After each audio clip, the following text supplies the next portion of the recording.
মা কি সুন্দর। থাক থাক মা, থাক থাক। তুই কি বিয়ে করে ফেলছিস? তার কোথায়? দাঁড়াও, তুই বিয়ে করে ফেলেছিস? দেখো আমাদের বৌমা কত সুন্দর। কথা বলছো তো, আমি ছেলের বউর সাথে কথা বলতে দাও। নাম কি? বাবা তানহা। আমি তোকে জিজ্ঞেস করেছি নাকি কথা বলতে পারে না? নাম কি? তানহা আঙ্কেল। ওকে, দাঁড়াও। এই তোদের ওখানে ওই রহমান মিয়া নামে কাউকে চিনিস নাকি? আর ওই যে ওই মধুপুর বাড়ি একটা মেয়ে আছে, নাম নাম তানহা।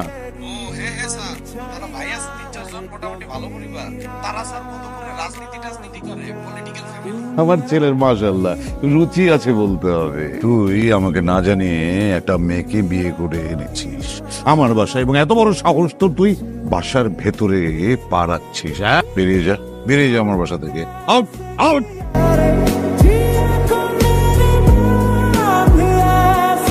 আমি সরি, আমি কি করছি বলো? আমি তো তোমার সাথে চলে আসছি, তাই না? আমি আর কখনোই বাসায় যাবো না, ঠিক আছে? Excuse me.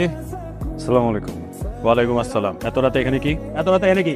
অফিসার, আপনি ভুল বুঝতেছেন, আমি তো বললাম আপনাকে। জি। ওয়েট ওয়েট ওয়েট, বউ কিডন্যাপ? এই পর্যন্ত 4টা বউ কিডন্যাপ হয়েছে। আজকে তোরে পাইছি, বহুত দিন যাবত খুঁজতেছিলাম। কি বলতেছেন এগুলো? আপনি ভুল বুঝতেছেন। আপনি ওর সাথে কথা বলে দেখতে পারেন চাইলে। আরে কি কথা বলবো ওর সাথে? কি ভুল বুঝতেছি? স্যার আপনি ভুল বুঝতেছেন। ও আমার এই কোনো কিডন্যাপ করে নিয়ে আসে নাই, আমি নিজের ইচ্ছা ওর সাথে আসছি। সরি। শাওন কোত্থেকে বিয়ে করে নে? আরে কার বউ কোত্থেকে বিয়ে নিয়ে এসেছে? বিয়ে শাড়ি পরে হারাম যত তো বিয়ে করছিস। আর কোত্থেকে জুতা পিটা করে আমার থেকে বাই করে দিব। আগে কথা শোনা মা। আন্টি আসতে, আপনার এক্সাইটেড হন না এত। শাওন ওর হাজবেন্ড না। হাজবেন্ড কে? আরে কার বউ? জামাই কই? রাফসান, তুই এই হারাম জাদা, তুই অনেক বিয়াদবি করিস, আমি সব সহ্য করি, কারণ তোকে আমার নিজের ছেলের মতো দেখি। তুই এরকম একটা চাঁদের মতো মেয়ে বিয়ে করেছিস, খবরে খবরে চাচারে বলার চেষ্টা করলি না? না মানে ও নিজে বই ঘর বাড়ি নেই, ওরা মানে রাফসানের আব্বা ওরা বিয়া মানে নাই। আর একটা কথা বলতে ভুলে, ওরা এখন আমার কাছে আসছে না। তুই একটা কাজ কর, তো চাচার সাথে কালকে কথা বল, কথা বলে ওদেরকে যে ছাদে আমাদের চিলে কোঠে যে ঘরটা আছে ওখানে থাকার ব্যবস্থা করে দিবি। আমি সব ব্যবস্থা করবো আম্মা, তুমি জাস্ট ঠান্ডা হও। আমরা একই রুমে থাকুন। একই রুমে থাকাটা ঠিক হইব না। ঠিক হবে না একই রুমে থাকবে। এখন তাহলে আমাদের কি করা উচিত? তোর কি মন খারাপ, মেজাজ খারাপ? আরে আমার কার্ডটা ব্লক করে দিচ্ছে। কার্ড ব্লক করে দিছে, দারুণ ধরে ঢুকতে দিতেছ না। আয় তোর আমি এখন ঢুকে যা। শাওন, ফাইজলামি করিস না। এটিএম কার্ডের কথা বলতেছিস, স্টুপিড। এটিএম কার্ড আটকে গেছে বুথে। তোর বাসা দেখলাম না? হ্যাঁ। তানহারে নিয়ে গেছিলাম এরপর এটিএম এ, যে আমি কার্ড পাঞ্চ করে দেখি যে কার্ড কাজ করতেছে। তানহাকে তো আমি কথা বলতে পারতেছি না যে কার্ডটা আমার কাজ করতেছে, ওদের টেনশনে পড়ে যাবে। আমার বাপটা এমন কে? তুই এটা নিয়ে টেনশন করতেছ? স্বাভাবিক না দোষ? আমি ভাবছিলাম যে কার্ড থেকে কিছু টাকা তুলে এটাতে ছোটখাটো একটা ব্যবসা শুরু করবো। ফ্যামিলিটা তো আমাকে দেখতে হবে, তাই না? বাবার টেনশন তো তুই আস্তে আস্তে দি, আর চাচার আমি ম্যানেজ করুন, কোন টেনশন নাই। তোমার জন্য একটা জিনিস আনছি। কি আনছো? চোখ বন্ধ কর। করোনা কানা চোখ বন্ধ করছি, দেখতেছো না তো? দেখতেছি না, দাও না। হ্যাঁ, কিন্তু হঠাৎ করে গিফট। প্রথম কামাই। তুমি তুমি চাকরি পাইছো? তুমি চাকরি পাইছো আমার জানো নাই কেন? কোথায় পাইছো? কি চাকরি? কোনা? হ্যাঁ, আর প্রথমে টাকা দিয়ে দিছে, এটা কি চাকরি? কোনা কোথায়?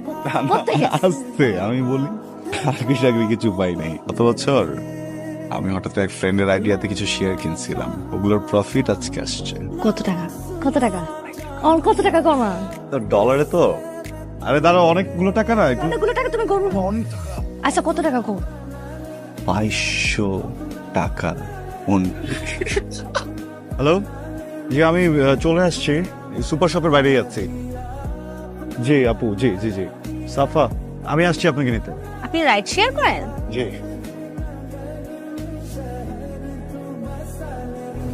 মন খারাপ?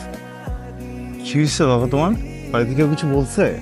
এই তানহা, বিয়ে করছিলি কেন আমারে? কেন বিয়ে করছিলি আমারে? আমার লগে যদি চিটিং করবি তাহলে বিয়ে করছিলি কেন? আমি তো ভালোই ছিলাম। কি হয়েছে কি আমাকে বলো।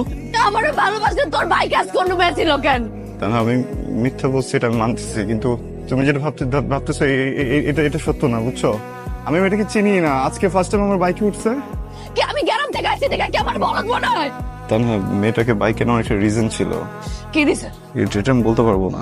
তানহা প্লিজ, প্লিজ আমার কথা একটু শোনো প্লিজ। আমি বলতেছি আমি তোমাকে বলছিলাম না যে শেয়ার থেকে আমার টাকা আসে। মিথ্যা কথা, আমার কাছে আসলে কোনো টাকাই ছিল না। পরে আমি আমার বাইকটা নিয়ে অ্যাপে বাইক চালাই, প্যাসেঞ্জারের কাছ থেকে টাকা কামায়। এই যে মেয়েটাকে দেখছো, ও আমার প্যাসেঞ্জারই ছিল। দেখো, তুমি যদি শুনো যে আমি বাইককে রাইড করে বেড়াই, তোমার অথবা অনেক খারাপ লাগবে। কিরে দোস্ত, কি হয়েছে? মুড অফ কেন? রাফসানের সাথে কোনো ঝামেলা হয়েছে? ঝামেলা হয় নাই, আমি আর রাফসানের ভুল বলছিলাম রে। ও আসলে রাইড শেয়ার করতেছে। তুই চিন্তা কর, এই ছেলেটা এত কষ্ট করতেছে। আমি তোর বাসায় গেছিলাম, আমি দেখছি ওর জীবনে কখনো কোনো কিছু কমতি ছিল না, আর এখন দিন রাত পরিশ্রম করতেছে শুধুমাত্র আমার লেগে, আমাদের সংসারটা লেগে। সেই সকালে যায়, রাইতে আসে। আমার ইচ্ছে করে না ওর লগে আমি একটু ঘুরতে যাবো, পার্কে বসে বাদাম খাবো। নিজেও তো কিছু করি না। আমার কাছে একটা আইডিয়া আছে দোস্ত, 50 সময় তুই একটু রেডি হয়ে আসিস তো, তোকে নিয়ে একটা জায়গায় যাবো। কই যাবো? আমার উপর আস্থা রাখ, তুই একটু রেডি হয়ে আসিস। তুই বারবার অন্যটার উপরে উঠেছিস, নিচে নামাইতেছিস কেন? উপরে উঠায় স্মার্টলি চল। কি কইতেছিস? কি কইতেছি মানে, দেখ এত কিছু আমার দেখার দরকার নাই। আমি এখানে আসছি রাফসানরে একটু ফিনান্সিয়ালি হেল্প করার জন্য। এত টাকা কই পাইছো? ওই যে গান গান? দাদি, হ্যাঁ। দাদির আমি আগে গান শুনাইতাম, কই নাই তোমার কখনো? রাফসান, ম্যাডাম কই আপনি? ওই ভার্সিটি তো শেষ হলো মাত্র। আচ্ছা শোনো, গ্রুপ স্টাডি করতে যাবো। গ্রুপ স্টাডি আছে তো আজকে, আমার আসতে একটু দেরি হয়ে যাবে। ও, আমি পিক করবো না তোমাকে। না না, তোমার আসা লাগবো না। আমি তো ওই তো আমার বাসায় যে গ্রুপ স্টাডি করতেছি, লাইব্রেরিতে বসতেছি না। আমি ওখান থেকে চলে আসবো, তুমি টেনশন নিও না। ওকে, ঠিক আছে। হ্যাঁ হ্যাঁ, রাখি। হ্যালো, কে? তানহা, হ্যালো। কে বলছেন? এই ফোনটা জানুনি কোথায়? উনি বারে গান গাচ্ছে। কোথায় গান করতেছে? বারে গান গাচ্ছে। গ্রুপ স্টাডি শেষ, ওঠো। তোর কেসো বলেন, হইলো না তুমি। আসো এদিকে এসো। প্রবলেম কি তোমার? অনেক বড় ভুল করে ফেলছো না? বিয়ে করা এখন ঠিক হয় না একদম, বা বিয়ে করে ঠিক হয়েছে, ভুল মানুষকে করে ফেলছো, তাই না? আর আমি তো অযোগ্য, আমি তো অথর্ব, বুঝছো না? আমি তো বউকে ভালো রাখতে জানি না, কিচ্ছু দিতে পারি না, আমার সাথে টাকা নেই। হ্যাঁ, এই জন্য আসছো এখানে। কথা বলতেছো না কেন? কথা বলো। হেল্প করতে চাইছিলাম, আমাদের সাথে কাজ করো, আমার ভালো লাগে না, আমি হেল্প করতে চাইছিলাম। মাতাল মানুষদের সামনে দাঁড়ায় দাঁড়ায় গান গিয়ে আমাকে হেল্প করতে চাইছো, আর কি করছো? এইভাবে হেল্প করে? কথা বলতেছো না কেন? এইভাবে হেল্প করে? আমি বলছি কখন আমাকে হেল্প করো তুমি? হেল্প চাইছি আমি তোমার কাছে। আমি প্রত্যেকদিন সকালবেলা বের হয়ে রাস্তায় এত পরিশ্রম করি কি এই জন্য যে আমার বউ বাড়ি এসে গান গাবে? আমি তোমাকে কখনো বলছি আমাকে হেল্প করো? আমি যখন ঘুমাই যাই আমার মাথা একবার হাতটা ভুলাই দিতে, তাও হেল্প হয়ে যেত। এটা কি হেল্প করতে আসছো তুমি আমার? কি হয়েছে তোমার? কি হয়েছে? পানি আনবো আমি? দেখি তো, এটা আমাকে দাও। ডক্টর কাছে যাইতে হবে না।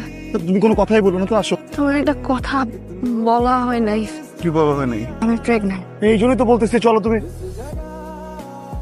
বাবা, আই এম সরি, আমি তোমাকে না বুঝে অনেক কষ্ট দিয়ে ফেলছি। কিন্তু বাবা, তুমি তো একজন বাবা, একজন সন্তান জন্ম দিছো, তাকে নিজের হাতে বড় করছো। একজন বাবার তার সন্তানের প্রতি যে মায়া কাজ করে, এটা তো তোমাকে শেখানোর কিছু নাই। তোমার অপছন্দে বিয়ে করছি আমি, তানহার পেটে যে বাচ্চা, এটা তো আমার সন্তান বাবা। তুমি তো ওর দাদা, ওকেও ওয়েলকাম করো নাই, কিন্তু আমি কিভাবে আমার বাচ্চাটাকে ইগনোর করবো বলো আমাকে? তানহার শরীর অবস্থা খুব খারাপ, বুঝছো? আমি একা একা সামাল দিতে পারতেছি না। আমি টাকার জন্য আসি নাই, এই সময় আমার ফ্যামিলির একজন দরকার ওর পাশে। আর শোন না, শোন জন্মের পর থেকে তোকে আদরে, যত্নে, শাসনে, ভালোবাসায়, শিক্ষা দীক্ষায় ম্যাচিউর করেছি। সবার কাছেই তুই আমার স্বীকৃত সন্তান, জায়েজ সন্তান। কিন্তু তোরটা, বাবা, তুমি আমার বাবা না হলে তোমার জিভাটা টান দিয়ে ছিঁড়ে ফেলতাম। অনেক কিছু বলছো, কখনো কোনো উত্তর দেই নাই। আমার বাচ্চা নিয়ে কথা বলো না। তোমার জন্য তো আমি অনেক আগে মারা গেছিলাম, আজকের পর থেকে তুমিও আমার জন্য মরে গেছো। তুমি যদি আমার চোখের সামনেও মারা যাও, আমি কিন্তু তোমার লাশ ধরেও দেখবো না বাবা। তা না, চলো মা, সরো। শোনো শোনো শোনো, কি? আর কিসের বাবা, কিসের দরকার? তুমি চলো আমার সাথে। আর আমার বাপ মরে গেছে, আর একটা কথা বলবো না তুমি, প্লিজ। তুমি ভুল করতেছো বাবা, চলো, মাফ করে দেন বাবা। মানুষ মানুষকে বিয়ে করে কত কিছু দেয়, তাই না? আমি তোমাকে কষ্ট ছাড়া কিছু দিতে পারলাম। কি করতেছিস তুই? আটকাইতেছিস কেন আজকে? প্রথমবার জামাই হিসেবে বাড়িতে ঢুকতেছিস, বুঝতেছিস ব্যাপারটা? দোস্ত, আমি না নতুন বিয়ে করা বউ না, বুঝছো? আমার বাচ্চা হয়েছে, আমি বাচ্চা দেখতে চাই। আসসালামু আলাইকুম বা। রাফসান, জি। তুমি এখান থেকে চলে যাও। বুঝলাম না বাবা। তুমি যত তাড়াতাড়ি পারো লোকজন নিয়ে এখান থেকে চলে যাও।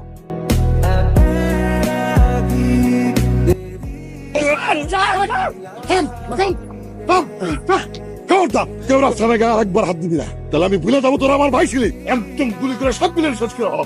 টানা কই? আব্বা, টানা কই? কথা বলতেছিস না কেন? তারা কই? রাফসান, ডাক্তার বলছে বাবা অবস্থা কুষ্ঠির অবস্থা, আমি তোমার বলতে পারবো না, আমার সান্ত্বনাও দিতে পারবো না। সেই অবস্থা আমার নাই, আমার মেয়েটাই তো বলছে।